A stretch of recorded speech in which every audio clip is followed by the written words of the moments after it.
I'll try mga kapatid na hahawak na rin po ako ng microphone. Kasi mahirap na po pag malaki na, hindi na ako pwede sumikaw.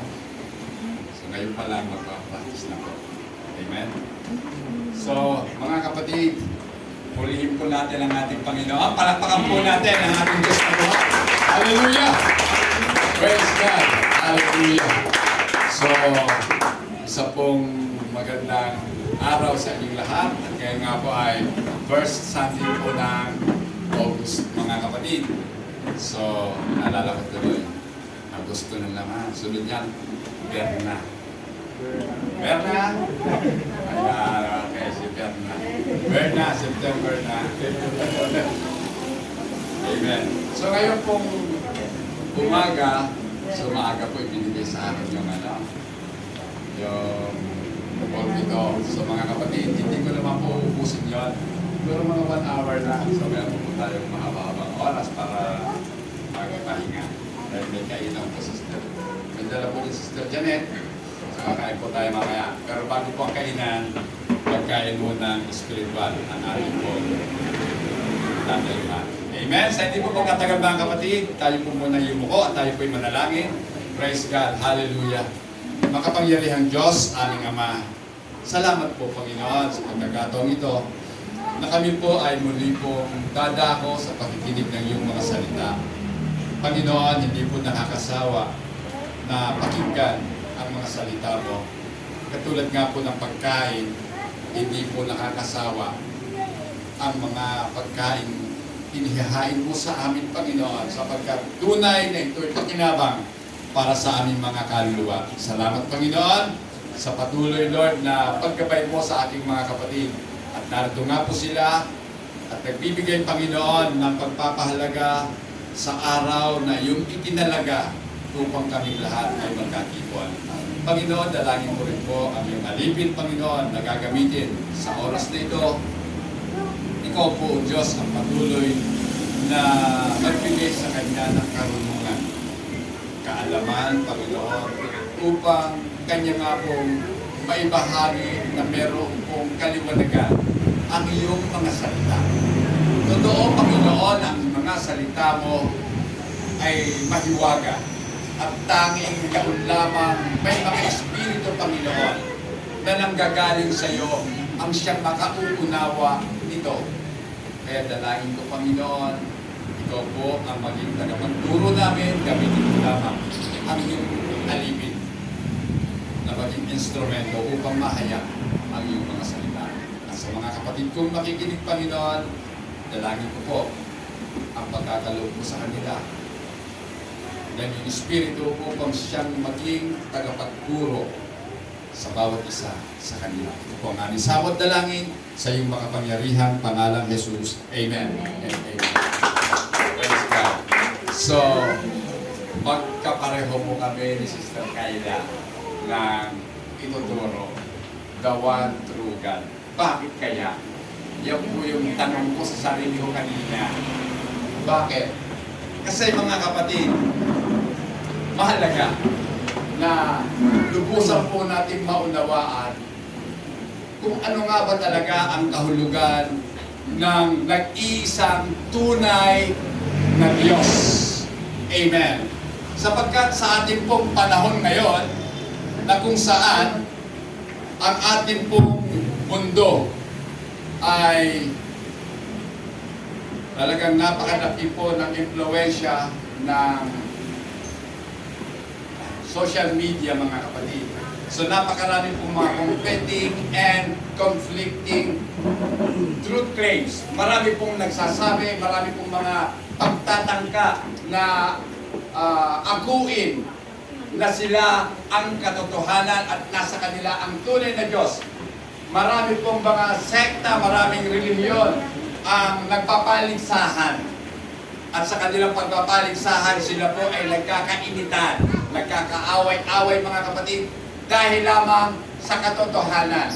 Ang tanong, eto, ano nga ba ang katotohanan patungkol sa Diyos? Amen. Sapagkat napakarami pong Diyos na ipinapahayag ang ating mundo. Kaya Kaya nga po, yung pagkakilala sa tunay na Diyos ay lubhang napaka mahalaga. Amen. It matters most, mga kapatid, na makilala natin ang tunay na nag-iisang Diyos. The one true God is distinguished from all the false gods imposed fraudulently upon mankind by evil spirits and deluded men. Pag sinabi pong deluded men, mga taong tinakasan na ng katotohanan sa kanilang mga kaisipan. Ngayon po, mag-iingat po tayo dahil po ang dami-daming relihiyon. Kahit po sa born again, lahat po kasi nagkiklaim na sila ay born again din. Pero ingat po kayo. Marami po ngayon na ang aral po ay wala na po talaga sa ayos. Amen. Mamaya po, dadaanan natin yan mga kapatid. So, tingnan niyo mga kapatid, yung katotohanan na meron lamang iisang Diyos. At itong Diyos na ito ay kakaiba sa mga Diyos na ini-offer ng sanlibutan. Alam niyo ba mga kapatid na ang mga Diyos na ito, gods, plural, are fashioned by human imagination. So hinubog po sila sa pamamagitan ng imahinasyon ng mga tao at sila po ay ginawa ng kamay, nilino. Subalit, lahat ng ito ay walang kabuluhan. Pakibasa po, Isaiah 44, verse 9 hanggang 10. Walang kwentang tao ang mga gumagawa ng rebulto at walang kabuluhan ng mga Diyos ang kanilang pinapahalagahan. Mga bulag at hangal ang sumasamba sa mga ito, kaya sila'y mapapahiya. Then, walang idudulot na mabuti ang paggawa ng rebulto para sambahin. Hindi po ako ang nagsalita yan, ha? At hindi po ako hihingi ng paumanhin kung may nasaktan sapagkat yan po ay katotohanan. Amen? Amen. Mga bulag, at ano pa nga yung Sister Jenny rin pa kasabi sa verse 9? Mga hangal. Ano bang ibig sabihin ng hangal? Ano?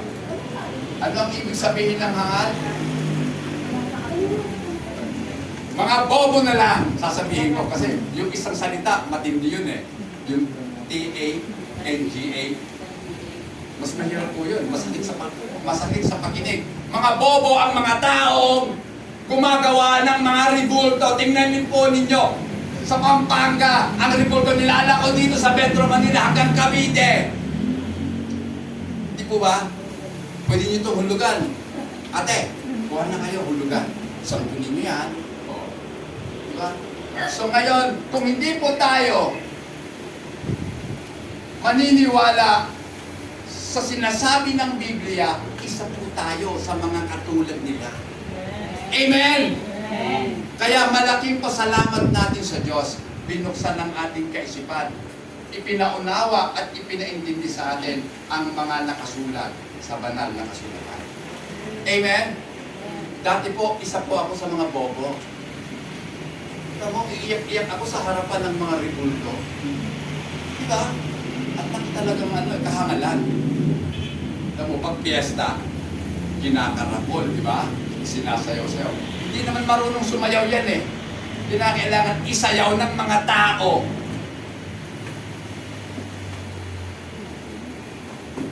Sa ano?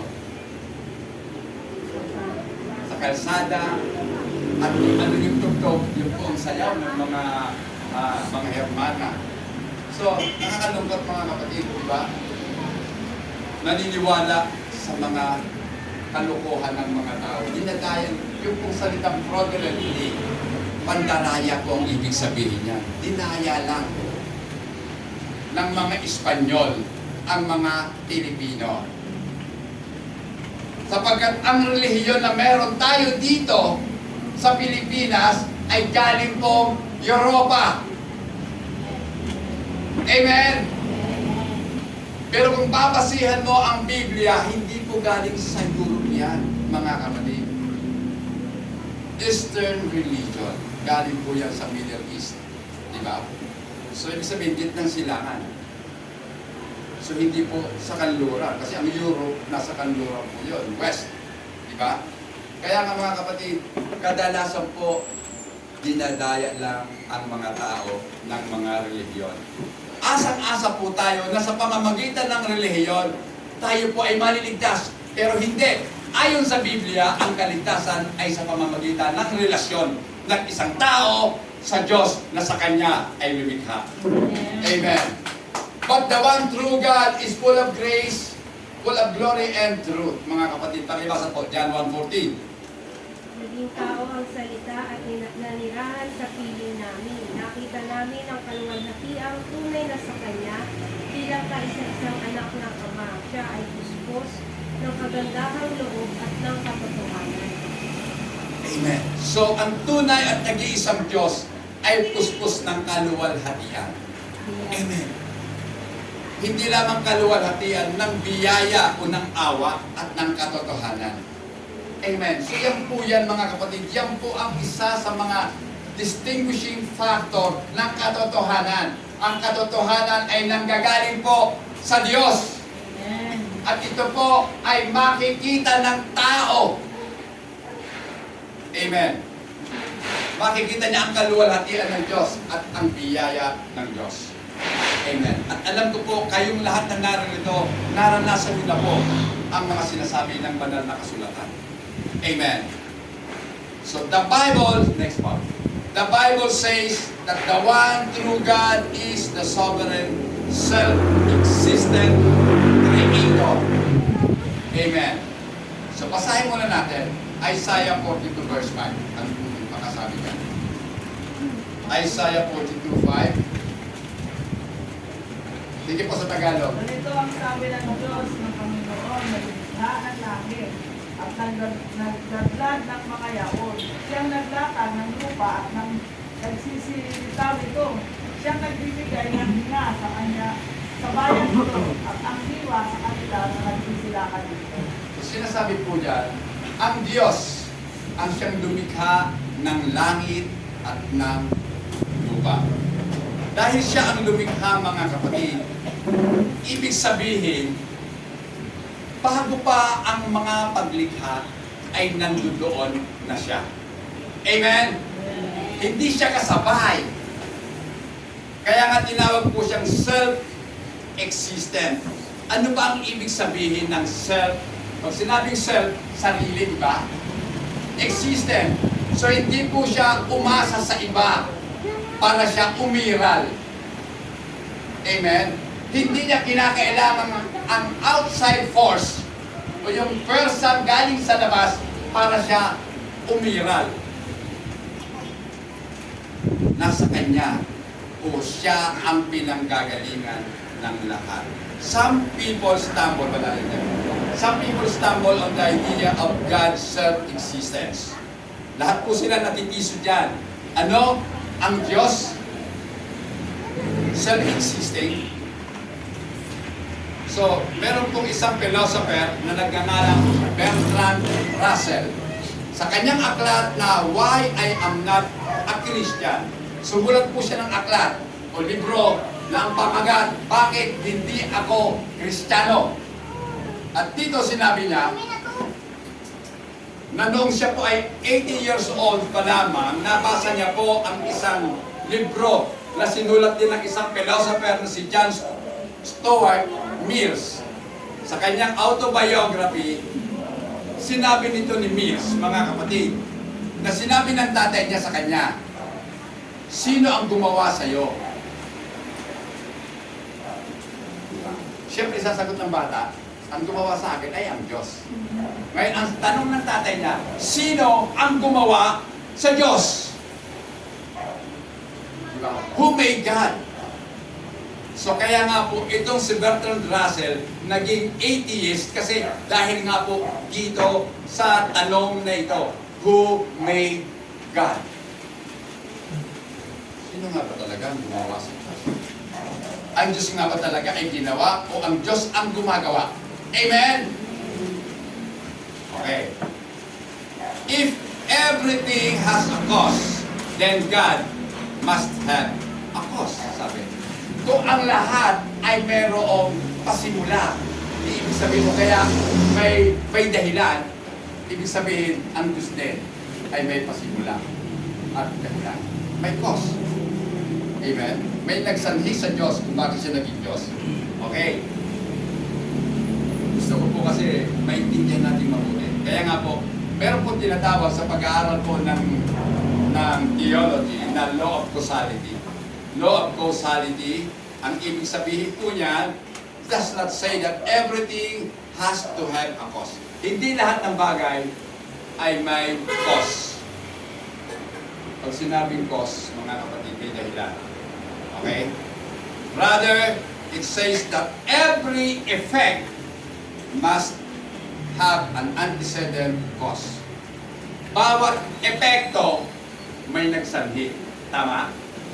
Bawat pagkilos may nagpakilos. Amen? So, ang tama talaga, bawat epekto may gumawa. Amen? Halimbawa, bakit nagkaroon ng alon ang dagat? Bakit nagkaroon ng hangin na umiitik?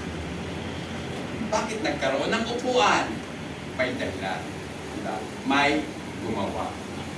Amen. A cause can only be a cause if it produces an effect. Diba? Tama din. Tama po. Ang sanhi ay magiging sanhi kung meron siyang nagagawa. Kung merong effect. Tama? Kasi, sabihin natin, bakit ba nagkaroon ng upuan? Kasi may gumawa. Pero kung walang gumawa, ay di walang upuan. Amen? Walang microphone kung walang nag-isip at gumawa ng microphone. Hindi mabubuo ang lahat kung walang Diyos na lumikha ng lahat ng tao. Amen.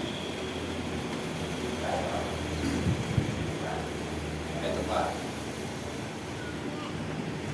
An effect is something that is caused by something else.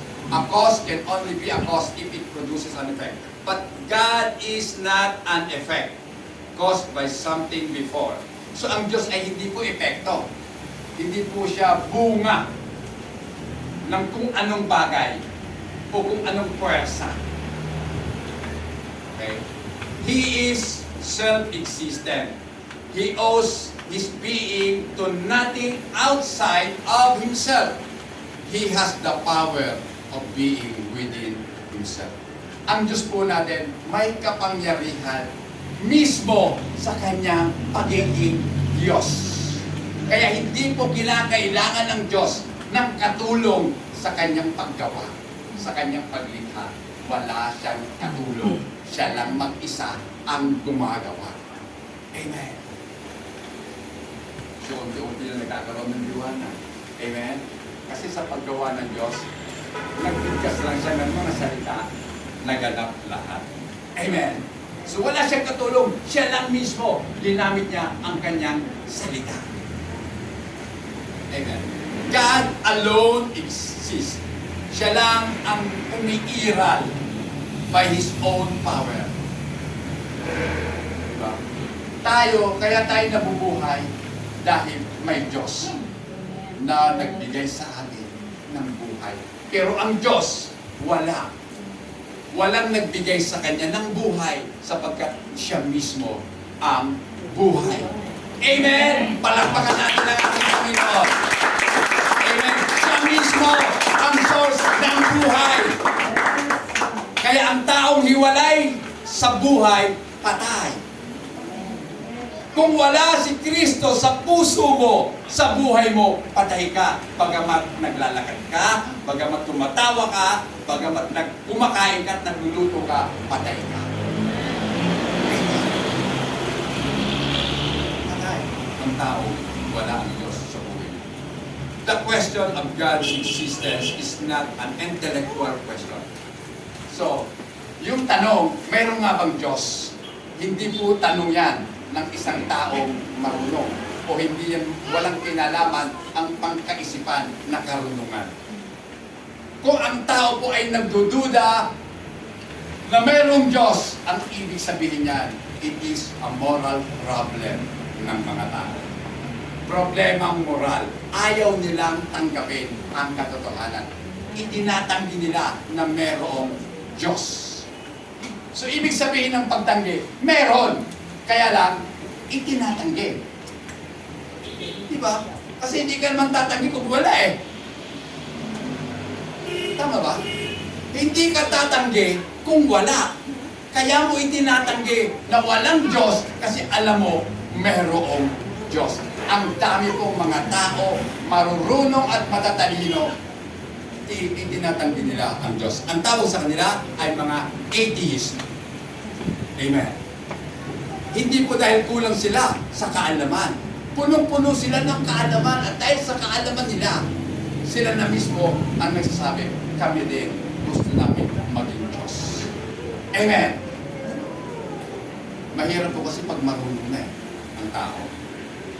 Kasi feeling niya, Diyos na siya. Kasi alam niya na lahat ng bagay niya. Pero hindi. Diyos lang ang nakaalam ng lahat. Amen. So, fallen human being exert every effort possible to banish God and His judgment. So, alam niyo kung bakit itinatanggi ng mga tao na marurunong na walang Diyos? Ang dahilan, ayaw po nila nahaharap sila sa paghatol ng Diyos. Amen. Gusto nila sila mismo ang magmaniobra ng buhay nila at wala silang pananagutan sa Diyos. Kaya para sa kanila, walang Diyos. So ang iniiwasan po nila yung pananagutan sa buhay na Diyos. Amen. So balik na tayo sa ating ano. Yan lamang po ang ibig sabihin ng self-existence. Ang Diyos, umiiral na wala pa ang lahat ng bagay. May Diyos na. Kasi ang ating Diyos ay hindi po saklaw ng time and space. Amen. Kasi hindi po siya matter. At dahil hindi siya matter, it doesn't matter, mga kapatid. Amen. Pero dapat pa rin natin pag-aralan ang patungkol sa Diyos. So, He is the Creator. Pakibasa po, Ephesians 1:11. Hindi ay pinili ng Diyos mula pa sa simula na maging Kanya. Sa pamamagitan ni Kristo ayon sa Kanyang plano, ang Diyos ay gumagawa sa lahat ng bagay ayon sa layunin ng Kanyang kalooban. So, pinili ka na ng Diyos mula pa sa pasimula. So, ibig sabihin, from the very beginning, pinili ka na ng Diyos. Wala ka pa, pinili ka na. Ibang klaseng Diyos, tama? Ibang klaseng Diyos. Nakikita niya ng lahat. Kasi nga po, hindi saklaw ng time and space. Kaya nga, sabi nga, di ba? Jesus Christ is the same yesterday, today, and forever. So, walang pagbabago sa Kanya. Amen. Then, punta po natin, He is a Spirit. Ang Diyos po natin ay Espiritu. Okay? Pakibasa. John 4:24. Ang Diyos ay Espiritu at ang mga sumasamba sa Kanya ay dapat niyang sambahin sa Espiritu at sa katotohanan. So, ang Diyos po natin ay Espiritu. Ibig sabihin ng Espiritu, hindi nakikita. Amen? At dahil hindi nakikita, kaya hindi pinaniwalaan ng mundo.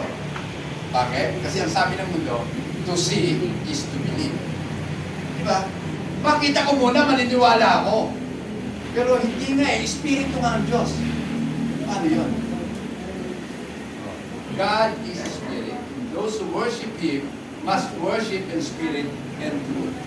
So, kung gusto po natin sambahin ang Diyos na totoo, the one true God, kinakailangan sa ganitong pamamaraan tayo sasamba sa Espiritu. Amen. Ang Espiritu. Ito hindi nakikita. So, ibig sabihin, yung katotohanan na nakapaloob sa ating pinaniniwalaan batay sa ating nababasa at napapakinggan ang banal na kasulatan. Doon tayo dapat sasamba. Kumbaga, sa ganitong paraan, tayo sasamba sa Diyos at sa katotohanan. So, ang salita po ng Diyos ay katotohanan. At si Jesus Cristo mismo nagsabi, I am the way, the truth, and the life. So, siya yung katotohanan, mga kapatid. Amen. Kaya, yung mga salita ng ating Panginoong Jesus, 100%, bakit gawin na natin 101% katotohanan. Amen. So, ang Diyos po natin ay eternal. Pag sinabing eternal, walang hanggan. So, pag sinabing walang hanggan, walang pasimula, walang katapusan. Amen. Walang hanggan nga eh. Infinite. Amen. Ang cellphone natin, hindi mo sinasabi, infinite ka. Unlimited call lang. Amen? Unlimited. Pero hindi infinite. Ang Diyos po natin, papakibasa nga po pala, Psalms 90 verse 2. Wala pa ang mga bundok, hindi mo pa nilalalang, hindi mo pa nilikha itong buong daigdigan. Ikaw noon ay Diyos na, pagkat ikay walang hanggan. Wala pa nga ang lahat. Wala pa yung bundok. Yan. Wala pa ang mundo. Ikaw ay Diyos na. Amen. Wow. Ang hirap intindihin, no? Hirap aruin kung wala tayo pananampalataya. Amen. Kaya nga po, ang nagpapaunawa sa atin yung faith na ibinigay sa atin ng ating Panginoon. Kung wala tayong paniniwala sa Diyos, hindi tayo maniniwala sa Kanyang mga salita.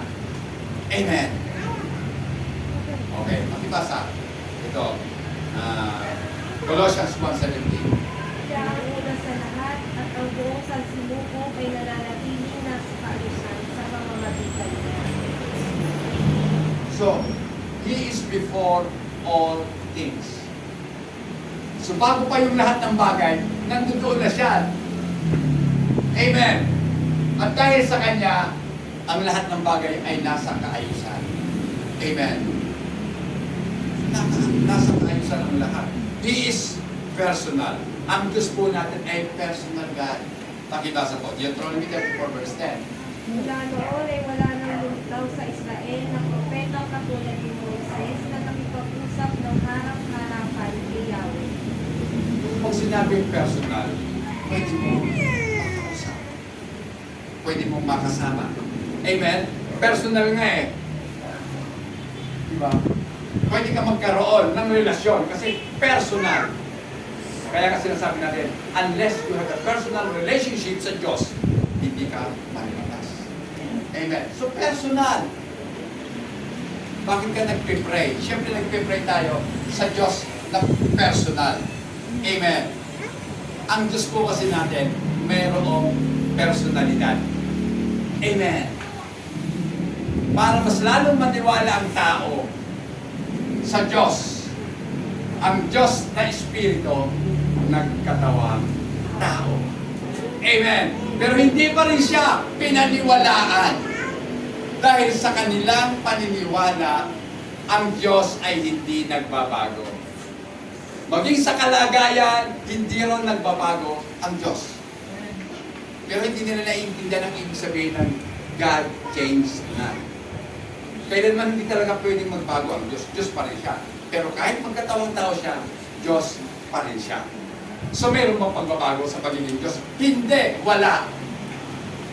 Ang nabago lang yung kaanyuan. At hindi lamang dahil sa pagbabago ng anyo ng ating Panginoong Diyos, from spirit, naging flesh. Diba? Tingnan niyo ang salita. Pag ako'y pumigkas ng salita, nakikita niyo ba yung salita? Hindi. Pero naririnig niyo. Okay. Pero yung salita, yung salitang isinulat, makikita niyo na. Dahil pwede niyo nang mabasa ang inyong mga nakikita. Dahil isinulat na sa mga letra. Amen. Yung dating abstract, ngayon, naging physical na. Naisulat na eh. So yung salita, dati na nalilinigan nila, nagkatawang tao na. Kaya mayroon ng personalidad ang ating Panginoon, Yesu Cristo. So, asan ba? The one true God possess all knowledge.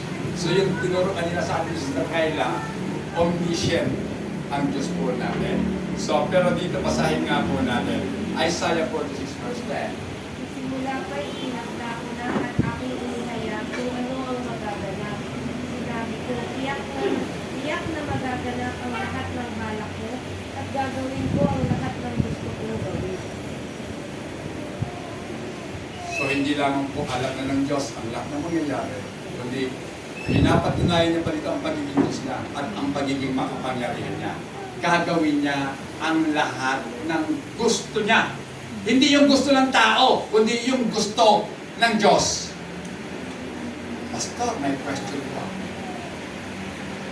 Bakit kailangan natin mag-pray? Diba? At sa prayer po natin, sinasabi natin yung gusto natin. Diba ganun tayo pag yung gusto natin? Pero sinasabi sa ating pinasa, gagawin ng Diyos ang gusto niyang gawin. Kaya ang prayer dapat natin, Panginoon, kung ano ang gusto mo para sa akin, gawin po ninyo. Amen? Yun po ang tamang pananalangin. Huwag po tayong mananalangin outside the will of God. Dahil hindi po talaga natin makakamtan yan. Kung tayo po ay mga anak ng Diyos, alam ng ating Ama kung ano ang makabubuti sa atin. At meron na siyang plano kung ano ang mabuti para sa atin. Yun ang dapat nating alamin at pag nalaman na natin, yun ang ating tingin. Nagkakaintindihan? Amen. Okay. Salamat sa Diyos. Amen. So, ang Diyos po natin, this one true God is all-powerful. Omnipotent. Pakibasa po. Matthew 19:26. Sabi. Sila ni Jesus at sinabi, hindi ito magagawa ng tao, ngunit magagawa ng Diyos ang lahat ng bagay. With men, this is impossible. Diba? Sa tao, imposible magawa. Pero sa Diyos, walang bagay na imposible. Ibig sabihin, lahat ng bagay, posible sa Diyos. Posible ka bang pagalingin ng Diyos? Posible! Posible ka bang iahon ng Diyos mula sa mga problemang kinasasadlakan mo? Posible! Magiging posible lang yan kung magtitiwala ka sa Diyos. Palakpakan natin ang ating Panginoon. Mahalaga po yung pagtitiwala, yung faith natin sa Diyos. Hindi lang yung naniniwala ka, dito lang yun eh. Pero minsan nag-aalinlangan yung puso mo. Wala ka pagtitiwala. Amen. Kasi sabi mo, imposible yata eh. Nagumaling ako. Ang taning ng doktor, hanggang bukas na lang ako eh. Oh, di ba? So, imposible yata. O, yung salita mong yata, may doubt na kaagad. Di ba? Dapat walang wala po dapat bahid ng pag-aalinlangan ang ating pong pagtitiwala sa Diyos. Yan ang sabi ng Panginoon, kapag sinabi niya, gagawin niya. At meron siyang kakayanang gawin yun sapagkat siya ang Diyos na makapangyarihan sa lahat. Amen. So ang Diyos po natin, hindi siya nagbabago. Malakay 3:6. Ang pagbibigay ng kasampuba. Malakay 3:6. Times ka na naman ha. Ulitin yun. Sige. Hindi tama mo. 3:6.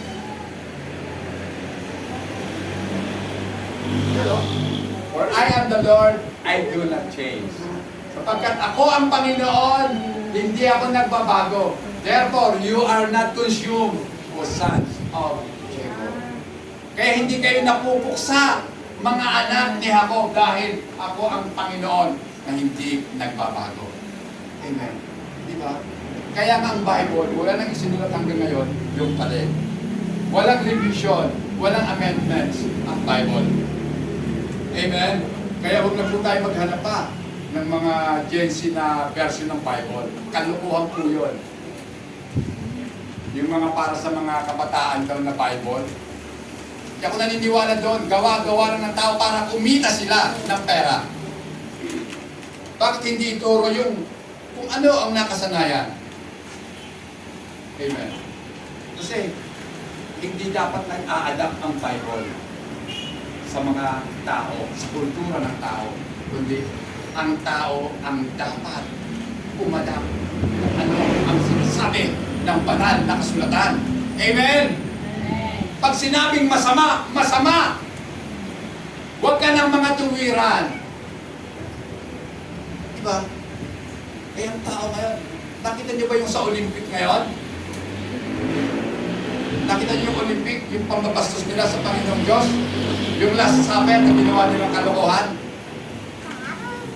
Hindi pa natututo ang tao sa kanilang mga pagiging masasama. Diba ginawa nilang kalokohan yung Last Supper nila? Kawawa, hindi nila alam ang kanilang mga pinagagagawa. So, kaya ayaw nila sa Diyos kasi ayaw nilang ang paghatol ng Diyos sa kanila. Yun ang ayaw nila eh. Kasi haharap natin tayo sa hukuman ng langit. Walang matigas doon. Ang langit pag bumato, hindi kayang kumbinsihin. Hindi kayang lagayan ang hukom. Hindi katulad dito sa mga korte natin, mahuhusay ang mga abogado magsinungaling. At yung mga hukom, natatapalan ng pera, mapatago ang hustisya. At hindi may bibigay sa taong karapat-dapat magkalooban. Sa Pilipinas, kung mayaman ka, nakaaangan ka sa lahat ng bagay. Pero isang bagay lang nakita kong katotohanan, kahit mayaman ka, mamamatay. Amen! Diba? Ang dami-dami ng mayayaman. Wala na. Bakit? Hindi na pwede sumulat ang Diyos. Kung mabawi ng buhay mo, wala kang magagawa. Yung pera mo, waltasin mo na sa pagpapagamot mo, lulukuhin ka lang ng mga doktor. Papaniwalain ka, gagaling ka pa. Amen. So, pero ang Diyos po natin, nagsasabi ng katotohanan. Anong sabi ng katotohanan? Ang tao, minsan nang nabuhay, pagkatapos mamamatay. Pagkatapos ng kamatayan, pagbubuko. Amen. Kung ang tao po ay hindi maipapanganak muli sa Espiritu, 2 beses ka mamamatay.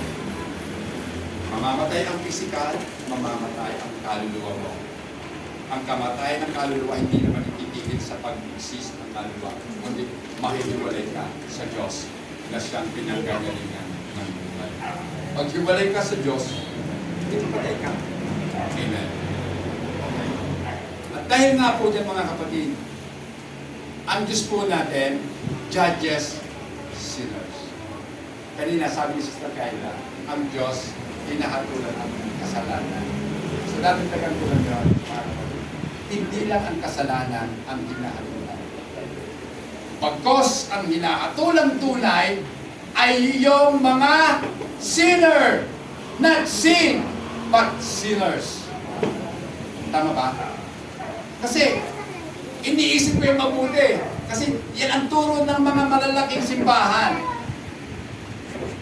Ang Diyos ay nagagalit sa kasalanan, pero mahal na mahal niya ang mga makasalanan sa Diyos. Hindi ka na pinilabutan, pastor. Hindi ka pinilabutan. Na mahal ng Diyos ang mga makasalanan, ay hindi pa sarap parang maging makasalanan. Tama ba ako? Kasi mahal na mahal ka pala ng Diyos dahil makasalanan. Pero hindi yung totoo. Dahil ang katotohanan, ang makasalanan, ang itatapo ng Diyos sa kaparusahan, sa impyerno, hindi naman yung kasalanan eh. Paano itatapo ng kasalanan? Wala namang personalidad ng kasalanan. Di ba? Wala. Ang kasalanan, hindi pwedeng itapon sa impyerno. Kasi hindi mo naman mahawakan ng kasalanan eh. Hindi mo naman nakikita kasalanan. Pero bakit ginagawa mo? Sabagat ang kasalanan ay spiritual. Mga Kaya, ingat po tayo sa mga pastor na nagsasabi na mahal na sa mga makasalanan. Hindi. Kulang pa siya sa pag-aaral. Ang mahal ng Diyos, yung mga taong sumasampalataya sa Kanya. Amen! Sapagkat sila ang kakasamahin ng Diyos kung saan siya naroon. Ang sabi ni Jesus, kung saan ako doon din kayo. Amen! Diba? Ito mahal ka ng Diyos. Kung nasaan si Jesus, kasama ka ni Jesus. Sapagkat siya ang Diyos. Amen. Okay. So, God is known by so many names. Ang Diyos ay nakikilala sa pamamagitan ng mga pangalan. Eto na, pasok na tayo sa mga bulaang mga tagapagturo. Dahil sa pangalan ng Diyos napakarami, kasi sabay sa ating pong Sunday school kanina, ang Diyos ay napakarami pong mga attributes, napakarami niyang katangian. Kaya ayon sa katangian, merong pangalan ang Diyos. Ingat po kayo sa nangangaral na ang tunay na Diyos ay si El Elyon. At ang Diyos na si Yahweh daw, sabi niya, ay masamang Diyos. Hindi ko hanggang natin na ano talaga yung katotohanan nila. Baka kayo madaya. Kasi pag bilasin mo nga naman talaga, tama naman siya eh. Yung pangalan El Elyon, the Most High God. Pag inintindi mo, the Most High, pinakamataas ng Diyos. Diba? El Elyon. Pero, hindi nila alam o hindi alam ng mga. Siya po yung deluded na preacher. Deluded. Kasi wala na, ginulunan ng kalaban yung utak niya. Ibig sabihin si El Shaddai, Diyos din. Ibang Diyos din yun. Oh. Di ba? Kasi tinawag din naman ang ating Panginoong Diyos na El Shaddai. Kasi yung El, ibig sabihin God. Shaddai, Almighty. Mas mataas si El Elyon kasi sa God Almighty. Kasi the Most High God. So, talaga, mahirap, mga kapatid. Mahirap maging tagapagturo. Kasi, alam niyo ba kung bakit? Kasi, ang tagapagturo, siya talaga yung object ng kaaway. Bakit? Kasi pag siya'y nalinlang, lahat ng tinuturuan, nilinlamin ng tagapagturo. Tama? Kaya mabuti na yun, wala ka naman alam. Ang tanging alam mo lang, ang teacher mo, ang Panginoon, sa mga kapitan ng kanyang banal na Espiritu. Amen.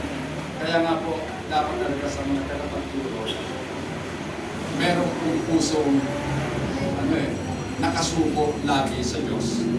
So, ito po ang Diyos po natin maraming pangalan. He is called the Father in creation. Siya po tinawag na Father sa paglikha. Tinawag po siyang anak sa redemption. At sa ating pong pagbabagong buhay, siya po ay nasa Espiritu ng kalagayan. Amen. So tatlo. Po, Trinity pala pastor eh. Kasi merong Father, merong Son, merong Spirit. Pero hindi nila alam, isa lang ang Diyos. At ito po yung mga dinampanan nila. Yan po yung mga katawagan sa Diyos na nag-iisa. He is the Father. Pero kung ang Father ay magiging pangalan, hindi ibig sabihin, madami ka ng pangalan ng Ama. Dahil ikaw, Ama ka din. Ay, kami pala ay Ama. Diba? Kayo ay Ina. So, ibig sabihin, pangalan mo rin pala doon. Pag magsusulat ka ng pangalan sa mga application mo, lagay mo, Mother. Pangalan mo yun eh. Diba, Mother ako eh.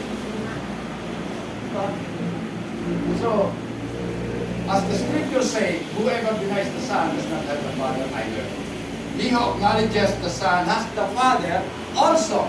So, ito mga kapatid ang patunay sa 1 John 2:23 sa Tagalog pagkasa.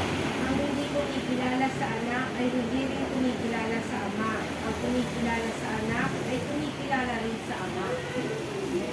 Diba? Doon pa lang. Para bagang mapag-iisip ka na. Kasi pag hindi mo kinikilala yung anak, hindi mo makikilala kung sino ang Ama. Amen? Yan. At ang sino mang kumikilala sa anak, nasa kanya ang ama. Bakit? John 10:30, sapagkat ako at ang ama, iisa. Amen? Yan ang ibig sabihin yan. Yan yung patunay, mga kapatid. Dahil pag hindi mo in-acknowledge yung anak, kailanman hindi mo makikilala yung ama. Sapagkat ang daan para makilala mo ang ama, si Jesus. Ano sabi niya? I am the way. Amen. So, pastor, dampot ka din na. Sige, basahin natin. Tuloy nyo. John 14:6. Pakibasa. Baka sabihin nila, kasi pinupost natin yan. Baka sabihin ng mga manonood dyan, dampot ka rin pala. Okay, yan ha. Jesus said to him, I am the way, the truth, and the life. No one comes to the Father except through me. Hindi ka makaparoroon sa Ama kung hindi sa pamamagitan nino ng anak. Diba? Parang sinasabi nila, hindi mo makikilala ang Ama kung hindi mo kikilalanin ang anak. Tulad na sinasabi ni John, 1 John 2:23 na, tama? So yun po yung mga kapatid. Ano bang mahirap sa pag-intindi?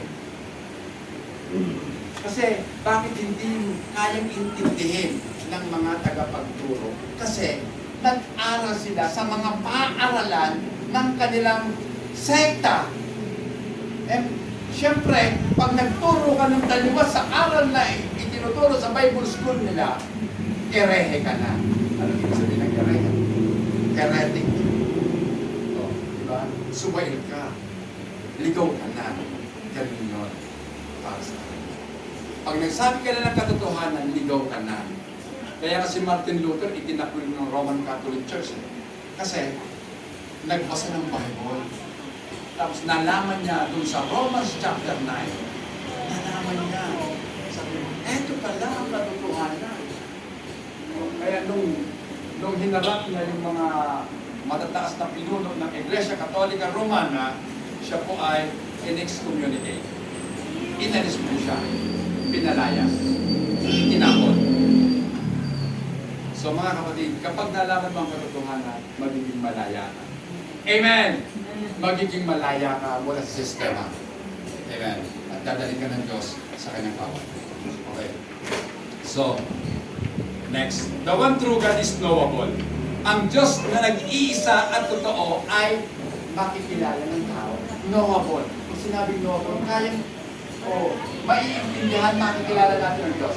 He has revealed His power and glory in creation. Sapagkat sa paglikha pa lang ng Diyos, ipinakita niya na ang katotohanan ng pagiging Diyos niya. Pakibasa, Romans 1:20. Pinapanalangin ng Diyos ang sanlibutan, ang kanyang bukas na itinalaman, ang kanyang kapangyarihang walang hanggan at ang kanyang pagka-Diyos ay maliwanag na inihahayag ng kanyang mga ginawa, kaya't wala na silang maidadahilan pa. So, mga kapatid, bakit hindi natin ikiling ang ating mga paningin sa mga bagay na nakikita natin? At tatanungin ko po kayo, sa mga bagay na nakikita mo ba ang kapahayagan nila na merong Diyos na makapangyarihan na gumawa sa kanila? Tingnan mo ang araw. Kailanman hindi nagbintis na sumikat sa madaling araw o sa umaga. At hindi rin magbibintis na lulubog pagsapit ng hapon. Amen? Tingnan mo na lamang ang iyong katawan. Yan ay likha ng Diyos na makapangyarihan. Tingnan mo, lahat magalaw, lahat kumikilos ayon sa pagkalikha ng Diyos. Pag hindi na kumilos ang mga kamay mo, yung mga daliri mo, diba, hindi mo na maigalaw, anong tawag? Meron na akong arthritis. Diba? Wala nang lubricating oil sa mga buto ko. Kaya namamagana. Masakit nang balututin ang mga daliri. So dito pa lang, makikita mo ang intention ng Diyos para sa tao. Ang tao ay nilikha ng Diyos para magtrabaho. Amen? Di ba? Itong kamay mo, itong mga paa mo, di ba? Lahat. May sistema eh. Yung katawan lang natin, ilan pang meron tayong sistema sa ating pong katawan. Di ba? Ilang sistema? May nervous system, ano pa? Skeletal, muscular. Ang daming sistema. Lahat yan nagpapangsyon ayon sa plano ng Diyos. Amen. So kaya nga mga kapatid, sa creation pa lang, kitang-kita mo na agad, mayroong Diyos. Kaya ang Diyos po natin is knowable. He revealed Himself to Abraham of Ur. So, ipinahayag ng Diyos, nagpakilala ang Diyos kay Abraham. Bakit pa Abraham? Mas dapat hindi pa Abraham. Kasi hindi pa binatawag sa pangalan niya. Nagpapakilala pa lang siya. O nagpakilala pa lang siya kay Abraham. O kay Abraham. At tinawag ng Diyos si Abraham para sa isang buhay pananampalataya. At kung saan gagawin ng Diyos itong si Abraham na ama ng maraming dalsanan. Amen. Kung natin basahin niya, Genesis 12. So, nakalagay naman na kung kukunin lang. So, he also revealed himself to Moses in Midian. So, si Moses, nagpakilala din ng Panginoon kay Moses. Saan? Sa Midian. Doon po yung sa burning bush. Mababasa natin sa Exodus chapter 2 verse 6. The one true God revealed Himself in the pages of Scripture and lastly, by manifesting in the flesh in the person of Jesus Christ. Hebrews 1. Yan ang babasahin natin. 1 and 2. Hindi po. Hebrews 1, 1 and 2. Noong una, nagsalita ang Diyos sa ating mga ninuno sa iba't ibang panahon at sa iba't ibang paraan sa pamamagitan ng mga propeta. Ngunit sa mga huling araw na ito, ay nagsalita sa atin sa pamamagitan ng kanyang anak. Sa pamamagitan ng anak ay nilikha ng Diyos ang sanlibutan at siya ang hiniling tagapagmana ng lahat ng bagay. Amen. So, tinagdaan, isa-isa lang yan. God, who at various times, in the various ways, spoke in time past by the Father, to the fathers by the Father. So, nung una pa mang panahon, ang Diyos nakikipag-usap na sa tao. Kaya nga lang, ang kinakausap niya, yung mga propeta. At yung mga propeta, pag sila'y nagsasalita, ang sinasabi ng mga propeta, makinig kayo. Ito ang pinasasabi ng Panginoon. Amen. Thus saith the Lord. Ito ang pinasasabi. Hindi sinasabi ng propeta, ito ang sabi ko. Hindi. Ito ang pinasasabi ng Panginoon. Ibig sabihin, sila ang kinausap ng Panginoon at sinasabi lang nila sa mga tao. But in the last day, yan, ang Diyos nagkipag-usap sa atin sa pamamagitan ng kanyang anak. Sino yung anak? Yung salita ng katawang tao. At yung anak na yon, siya po ang itinalagang tagapagmana ng lahat ng bagay. Unti-unti po nagkakaroon ng liwanag. Tagapagmana ng bagay. Bakit hindi ang Diyos na Espiritu ang tagapagmana? Kasi tayong mga iniligtas ng Panginoon, bibigyan niya ng panibagong katawan. Amen. Na angkop sa langit. So, ibig sabihin mga kapatid, tayong mga tao, nilikha ng Diyos ayon sa kanyang wangis, ayon sa kanyang larawan.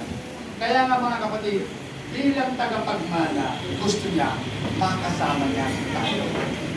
Magiging katulad niya tayong lahat. Hindi nga lang natin alam ngayon kung anong magiging tayo kapag nakaharap na natin siya. Pero kapag nakita natin siya ng mukhaan, magiging katulad niya tayo. Tama? Magiging katulad niya tayo. Hindi magiging katulad siya natin. Kasi ibig sabihin, gagaya siya sa atin. Hindi. Tayo ang magiging katulad niya pagdating ng araw. Amen! Kaya hindi natin alam kung anong magiging katulad. Magiging anong katulad tayo pagsabi ng araw na yun. Amen! So, Kasi kung saan lahat ng bagay doon ay ginawa sa pamamagitan niya. Sino niya? Sa pamamagitan ni Jesus, ginawa ang lahat ng bagay sapagkat si Jesus ang salita ng Diyos. Amen. So next, we have all the choice of whom to worship. Lahat po tayo, binigyan ng Diyos ng kalayaan na pumili. Amen? Mamimili ka lang naman eh. So hindi po dito pinipwersa ng Diyos ang tao. Sister, hindi po pinipwersa ng Diyos ang tao na maniwala sa Kanya. Amen? Pero, ito po ang nakikita ko. Kapag ang tao talagang pinili ka ng Diyos, Sister Reda, kapag pinili ka ng Diyos, hindi pwede na atin. Dahil ikaw mismo, hindi ka mapapakali. Parang sa pakiwari mo, hindi ka mabubuhay kung wala Diyos. Kung mahihiwalay ka sa Kanya, parang mahirap. Yung nga lang, hindi ka umattend ng isang linggo. Diba? Ako po, naranasan ko na yan. Hindi ako naka-attend isang linggo. Palagay ko, parang ang tagal-tagal na panahon. Ang hirap mabuhay kung walang Diyos. Napakahirap mga kapatid. Kaya nga, yung pagpili nasa atin. Katulad nga po ni Joshua. Joshua told the Israelites to choose the one true God over the gods of the Amorites. Sabi po ni Joshua sa kanyang mga kababayan na mga Israelita, piliin ninyo ang Diyos kaysa sa mga Diyos ng mga Amoreyo na nasa kabila ng ilog. Amen. Piliin ninyo ang tunay at nag-iisang Diyos. Amen. So meron talagang pagpili magaganap. So hindi lang po si Joshua ang pumili. Dahil sabi nga ni Joshua, paborito nating version, di ba? Sabi ni Joshua, as for me and my house, we will serve the Lord. Di ba? Ako at ang aking buong sambahayan, maglilingkod kami sa Panginoon.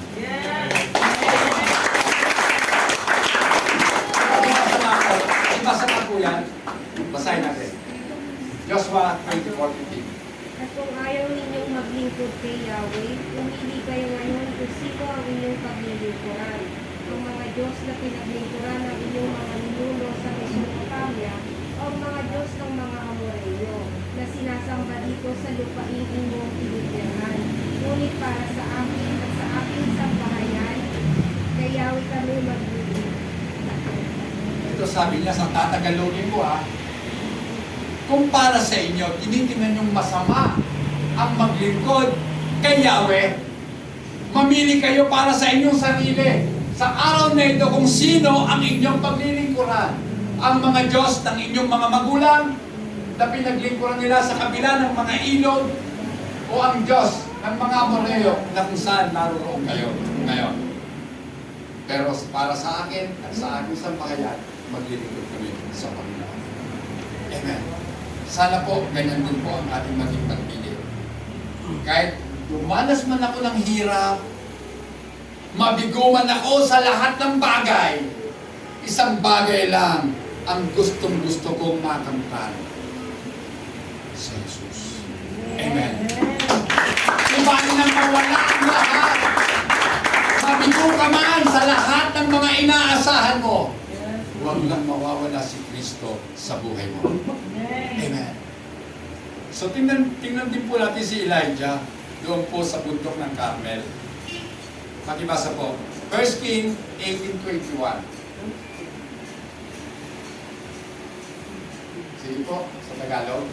Lumapit si Elias at sinabi sa taong bayan, hanggang kailan pa kayo mag-aalinlangan? Kung si Yahweh ang tunay na Diyos, siya ang sundin ninyo, at kung si Baal naman, ibang kayo paglilingkod, hindi umilig ang bayan. Yun yung mga kapatid. Ang sabi dyan, Sabi po ng propetang si Elias, sinabi niya, hanggang kailan kayo mag-aalinlangan?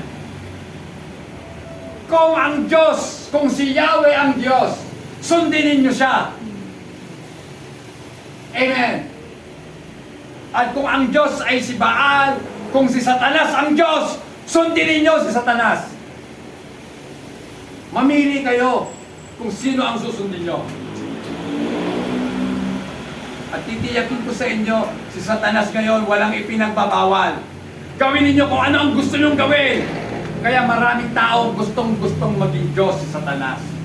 Dahil ang Diyos na totoo, mayroong mga bagay na ayaw niyang ipagawa sa atin. Amen.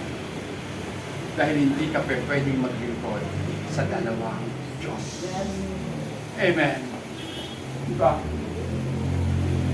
Kung ikay nahihirapan, gusto mo lang iligtas ang katawan mo, mamamatay kami, pastor, sa gutom! Sino sabi na mamamatay ka sa gutom? Nagtitiwala ka ba sa Diyos? Mamamatay ka sa gutom kung hindi ka naniniwala sa Diyos na totoo. Amen. Pero si Satan sinasabi sa iyo, mamamatay ka na. Amen. Kaya kung ayaw mong mamatay, tumapit ka na sa patalim. Hangal na taong naniwala kay Satanas. Ang sino mang kumakapit sa patalim, masusugatan ng kamay. Tama? Kakapit ka doon eh. At hindi lang kamay ang susugatan ni Satanas. Susatarakan pati puso mo. At kalaunan, mamamatay ang kaluluwa mo.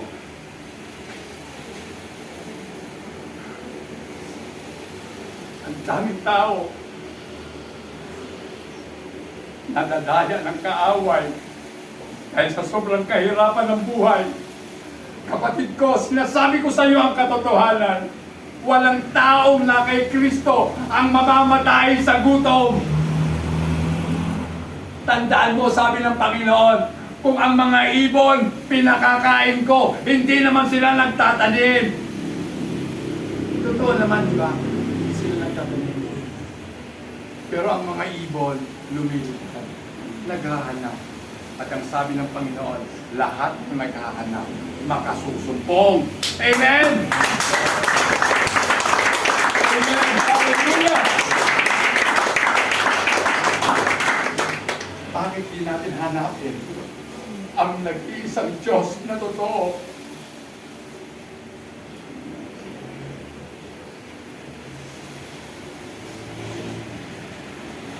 Today, ngayong araw na to,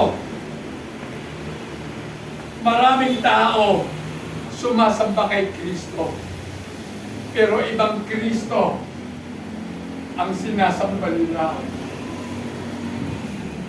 Ang sinasamba nila yung Kristo na likha ng imahinasyon ng tao at hindi ang Kristo ipinapangaral ng Biblia.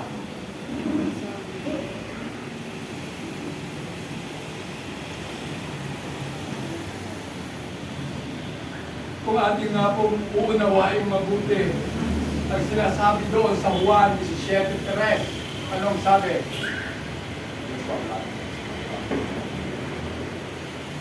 John 17:3.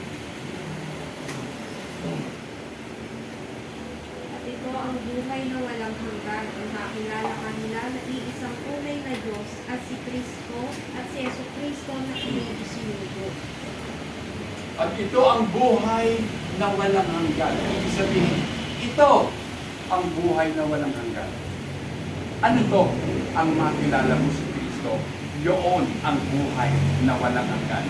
Gusto mong makilala si Kristo? Puntahan mo ang banal na kasulatan. Doon mo makikilala ang tunay na nag-iisang Diyos. Nawa tayong lahat ay maging katulad ni Ruth. Ano ba si Ruth? Sino ba si Ruth? Si Ruth po ay Moabita, hindi po siya Israelita. Pakibasa, Ruth 1:16, may sinasabi po doon. Yan po tayo magtatapos. Sumagot si Ruth, "Huwag po inyong hinihiniwan mo kayo, hayaan ninyo akong sumama sa inyo, saan man kayo pupunta Kung saan kayo tumira, doon din ako titira. Ang inyong bayan, ang magiging aking bayan. Ang inyong Diyos, ang magiging aking Diyos. So, sino ba ang kausap dito ni Ruth, mga kapatid? Ang kausap niya si Naomi. Si Naomi po ay Israelita, matanda na. Byuda na siya, namatay pa yung mga anak, yung anak ng dalawang lalaki. Kaya ang natira sa kanya, dalawang manugang na babae, isa po doon si Ruth. Ito ang sinabi, napakaganda ng sinabi mo doon. Huwag niyo po akong pagpayuhan na iwan ko kayo. Huwag niyo akong pagsabihan, iwanan ko kayo. At talikuran ko kayo. Dahil susunod ako sa iyo. Kung saan ka man pumunta, doon ako pupunta. Kung saan ka maghapon, doon ako hahapon. Yan. Kung sino ang iyong bayan, magiging bayan ko na rin. At kung sino ang Diyos mo, aking biyanan, siya na rin ang magiging Diyos ko. Yan ang sabi ni Ruth, mga kapatid. So sa umaga nito, wala po akong ibang ini-offer at wala akong ibang pwedeng i-alok sa inyo kundi yung Diyos ko. Yung Diyos na nagligtas sa akin at nagligtas din sa inyo at sa mga taong narito na iniligtas din ng ating Panginoon. Kayo, mamimili kayo. Kung katulad kayo ni Ruth, sasabihin ko rin, kung sino ang Diyos mo, Pastor, maging Diyos ko na rin. At kung sasabihin ko sa inyo na ang Diyos ko ay si Jesucristo na ipinapangaral ng Biblia, tanggapin nyo si Jesus na maluwag sa inyong kalooban. Sapagkat sasabihin ko po sa inyo ang katotohanan, hindi ninyo pagsisisihan ang pinakamahalagang pasyahan na gagawin ninyo sa buhay niyo sa araw ninyo. At titiyagin po sa inyo, babaguhin ng Diyos ang pagkatao ninyo. Lahat na kay Kristo ay bago ng nilalang. Magiging bago na kayo nilalang. Yung dating pagkatao ninyo, yung dating kaisipan mo, na matagal nang humubog sa iyong pagkatao, papalitan ng katotohanan. Magiging malaya ka na. Dahil kay Kristo. Kaya salamat sa Diyos dahil binigyan tayo ng pagkakataon na sa loob ng buwan ng Agosto, maging sa mga Bible study, maging sa mga prayer meeting, wala po magiging pagsabagin ang nag-iisang tunay na Diyos. Marami pa tayo dapat marami sa Ayun po tayo mga